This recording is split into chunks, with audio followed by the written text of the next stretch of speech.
मोहिनी अपने पति और अपनी 6 साल की बेटी कोसी के साथ एक छोटी सी बस्ती में रहा करती थी। मोहिनी लोगों के घरों में झाड़ू पोछे का काम किया करती थी।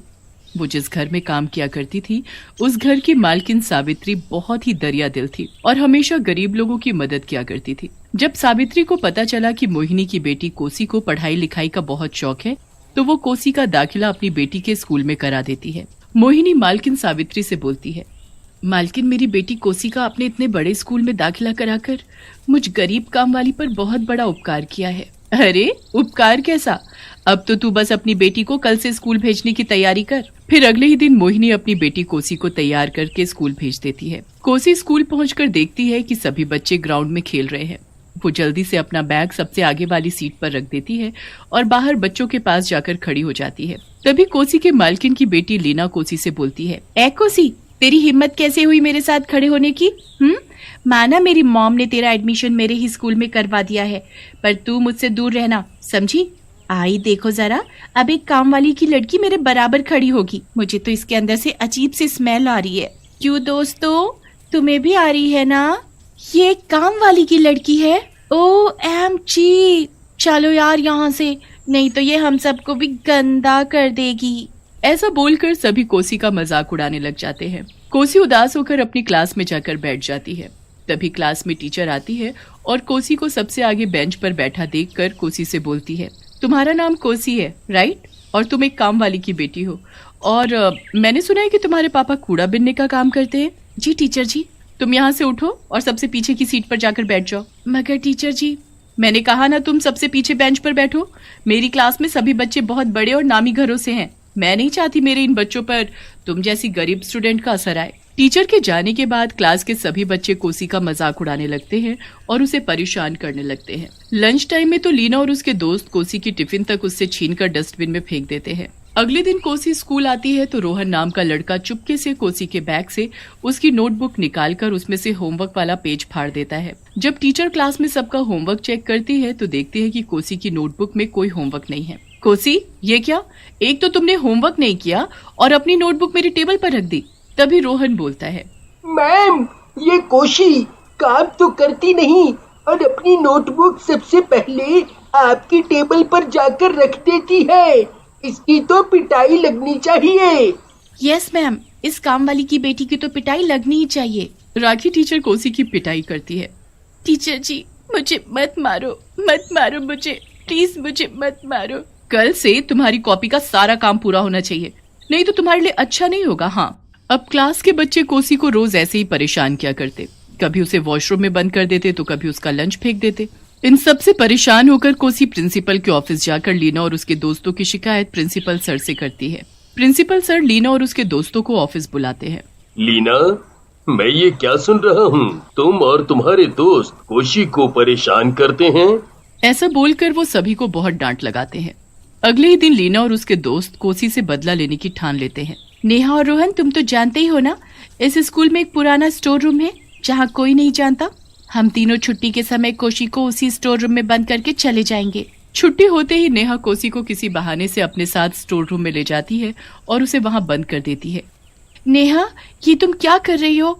मुझे यहाँ से बाहर निकालो, यहाँ बहुत अंधेरा है, मुझे बहुत डर लग रहा है। नेहा प्लीज मुझे इस स्टोर रूम से बाहर निकालो। बहुत शौक था ना तुझे हम सबकी शिकायत प्रिंसिपल से लगाने का, ले अब भुगत उसका नतीजा, सड़ इस भूतिया स्टोर रूम में। नेहा ऐसा बोलकर हंसते हुए वहाँ से चली जाती है।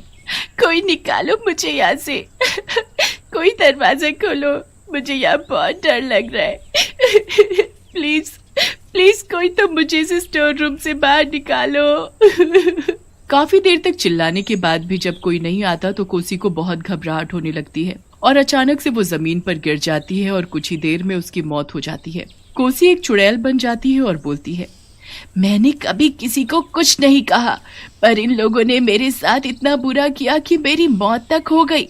अब मैं इन सब से अपनी मौत का बदला लेकर रहूंगी। अगले दिन सभी बच्चे स्कूल आते हैं कि तभी नेहा देखती है कि कोसी क्लास में सबसे आगे की बेंच पर बैठी हुई है।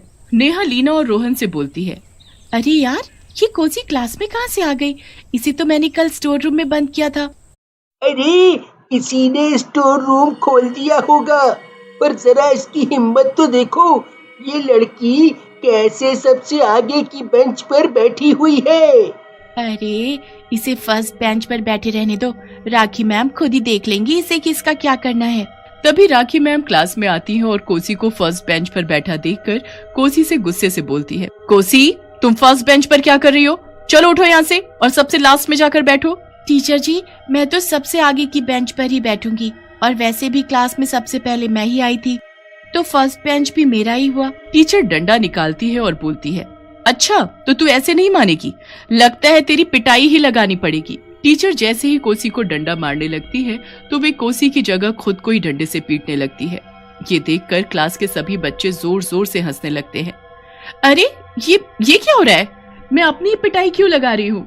कोसी मन ही मन मुस्कुराते हुए बोलती है, राखी टीचर आपने भी मुझे बहुत परेशान किया, अब देखना मैं क्या क्या करती हूँ सबके साथ। लंच टाइम में लीना वॉशरूम जाती है तो वॉशरूम का दरवाजा अचानक से खुद से बंद हो जाता है और तभी उसे हवा में ऊपर घूमती हुई एक चुड़ैल लड़की दिखाई देती है। मैं बहुत भूखी हूँ, मैं तुझे खाकर अपनी भूख मिटाऊंगी। लीना बहुत डर जाती है और जोर से चिल्लाने लगती है कि तभी वहाँ मेड आकर वॉशरूम का दरवाजा खोलती है। आंटी आंटी मैंने अभी यहाँ पर एक डरावनी चुड़ैल को देखा, वो मुझे खाना चाहती है। अरे पर यहाँ तो कोई भी नहीं है, लगता है तुम्हारी तबीयत ठीक नहीं है, तुम अपनी क्लास में जाओ।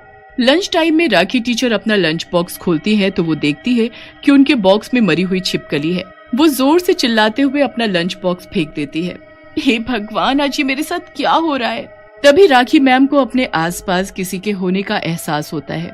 वो बहुत घबरा जाती है और पसीना पसीना हो जाती है। वो अपनी सीट से उठकर वॉशरूम जाती है और मुंह धोने लगती है कि तभी सामने शीशे में उन्हें अपनी शक्ल की जगह एक चुड़ैल दिखाई देती है। चुड़ैल? ये चुड़ैल मेरे पीछे क्यों पड़ी है? डंडे से बहुत पिटाई लगाई है आपने मेरी, अब मेरी बारी है। राखी मैम भागते हुए क्लास में जाती है। मैम क्या बात है, आप बहुत घबराए हुए लग रहे हो, क्या आपको भी कोई चुड़ैल दिखाई दी? तभी सभी बच्चे मैम को अपनी नोटबुक चेक करने के लिए देते हैं। कोसी ये क्या, तुम्हारी कॉपी में एक भी काम नहीं है? आज तो तुम्हारी खैर नहीं, तुम जब तक अपना काम पूरा नहीं कर लेती तब तक तुम घर नहीं जाओगी। टीचर जी रोहन, लीना और नेहा का काम भी पूरा नहीं है, तो फिर वो भी आज तब तक घर नहीं जाएंगे ना जब तक उनका भी काम पूरा नहीं हो जाता। पर हमारा काम तो पूरा था, पर अब कॉपी में कोई काम नहीं है। कोसी मन में बोलती है, ये सब मेरा किया धरा है, आज सबक सिखाऊंगी मैं तुम सभी को। छुट्टी हो जाती है, सभी बच्चे घर चले जाते हैं।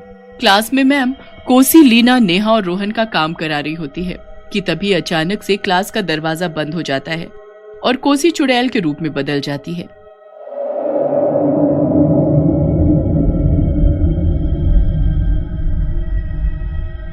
हे भगवान, ये कोसी चुड़ैल कैसे बन गई? अब मैं तुम में से किसी को नहीं छोड़ूंगी, मैं तुम सभी को कच्चा चबा जाऊंगी। ये देखकर लीना और उसके दोस्त जोर जोर से चिल्लाने लगते हैं, कोई बचाओ हमें, नहीं तो ये चुड़ैल हम सबको खा जाएगी। मुझे बहुत डर लग रहा है, कोई तो बचाओ हमें। मेरा तो दम घुटे जा रहा है। जैसे मेरा दम घुटा था वैसे ही तुम भी मारे जाओगे।